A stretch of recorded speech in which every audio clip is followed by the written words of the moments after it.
Atlanta's location kind of makes no sense. It's the eighth largest metro in the US, larger than Nevada and Utah combined, and yet it's not in an agricultural region, it's not on a navigable river, and it's not even on the almighty fall line.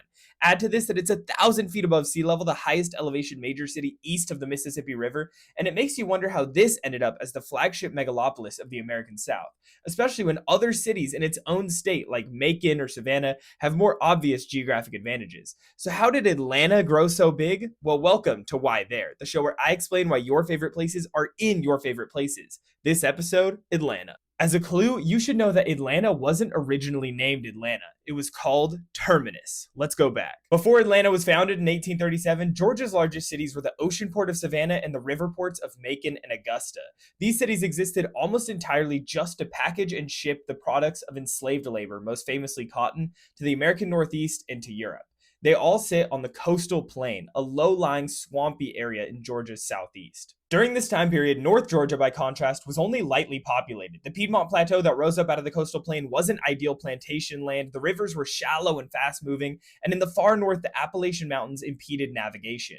Up until the mid-1800s, this area was basically just forest. That all changes in the 1830s, though, when railroads come to town. Railroads gave Georgia an opportunity to ship its products over land rather than over water, but when surveyors plotted lines heading down from the Midwest via Tennessee, they couldn't decide where to put the terminus because Georgia's terrain didn't make it easy. The mountains in the far north and the swamps in the south were both impossible to build on, so they had to put it somewhere in the middle, on the dry Piedmont Plateau. Which is why they put the famed town of Terminus right here, the first spot south of the mountains where the land flattens out to a reasonable degree. And this location in the north of the state became a natural place for rail lines from other major cities in the south to converge before heading north. And as such, Terminus, shortly thereafter renamed Atlanta, quickly became the most important rail town in the deep south. And after the Civil War, during which General Sherman razed the city, its strategic location allowed it to rebuild quickly, rebranding itself as the capital of the New South. And since Atlanta was founded as a rail town, it had comparatively little slave-derived plantation money, allowing it to have a more forward-looking mindset than more conservative cities in the Deep South,